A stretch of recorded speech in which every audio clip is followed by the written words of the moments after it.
రాస్తే గీస్తే పుస్తకాల పైన రాయాలి, కానీ ఇలా కనిపించకుండా నేలపైన ఏం గీస్తుందబ్బా? చూసేయండి, రాయట్లేదు, గీయట్లేదు, ముగ్గులు వేస్తుంది. ఈ రోజు మా ఊర్లో సనప చాటడం అయితే జరిగిందంట. అంటే మా ఊరి అమ్మవారికి విత్తనాల ముందు మంగళవారం అని చెప్పి అందరూ మొర్రాటిచ్చుకుంటున్నారు. సో మా వేప కూడా నాకు చెప్పింది కొంచెం ప్రసాదం వండి పెట్టి మొర్రాట అయితే ఇవ్వమని. ఇంక వేపాకులు అయితే ఇక్కడ దొరకకపోవడం వల్ల సింపుల్గానే తేల్చేశాను.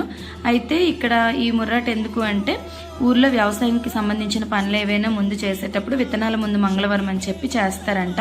వ్యవసాయంకి సంబంధించిందే కాదు, మేము ఏదైనా దూరం ఊరు వెళ్ళాలన్నా, లేదంటే మేము ఊరు నుండి వచ్చేటప్పుడు అట్లీస్ట్ పళ్ళు కాయలు ముర్రాట ఇచ్చి కోడి కోక చూపించకపోయినా, అవన్నీ చేయడానికి వీలు కాకపోయినా కనీసం ఊరు బయలుదేరే ముందు ఒక్కసారి అమ్మవారి వైపు, అమ్మవారు మా ఊరికి ఎటువైపు ఉంటే అటువైపు మేము చూసుకుని దండం పెట్టి బయలుదేరుతాం అనమాట.